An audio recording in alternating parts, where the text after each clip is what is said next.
இளம் ஜோதிடரா இருக்கக்கூடிய வணக்கம் சார். ஆச்சாரியா ஆ சங்கர், உங்களுடைய பார்வையில தமிழக அரசியல் களம் எப்படி இருக்க போகுது? அரசியலை பத்தி முழுமையாக தெரியாது. அந்த அளவு ஞானம்லாம் இல்ல. இந்த ஆண்டு அதாவது கடகராசியில குரு தான் இந்த இந்த ஆண்டுக்கான அரசியல தீர்மானிக்க போகிறார்.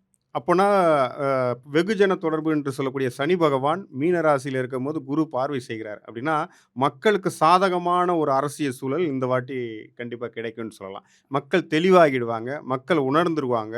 மக்கள் ஒரு தெளிவான ஒரு தலைமையை தேர்ந்தெடுப்பாங்க. இந்த ஆண்டு கண்டிப்பா அது நடக்க போதுன்னு சொல்லலாம். இந்த தட்சிணாமூர்த்தி அதாவது குரு பகவான் பிறந்த நட்சத்திரமா அல்லது ஆ செவ்வாய் டிஎன்ஏ தொடர்பான பூரம் நட்சத்திரமா அல்லது அஸ்தம் நட்சத்திரமா என்பது அவர்கள டேட் அனவுன்ஸ் பண்ண உடனேயே தெளிவாக சொல்ல முடியும். இப்போதைக்கு அத சொல்ல முடியாது. அந்த எலக்ஷன் டேட் அத வச்சு தான் சொல்ல ஆமா, முடியுமா? ஆமா. இப்போ ஆ. புதிய பு இப்போ உதாரணத்துக்கு விஜயே எடுத்துக்கிட்டாலும், விஜய் அவர் சரியான நேரத்தில சரியான முடிவு எடுத்திருக்காரு.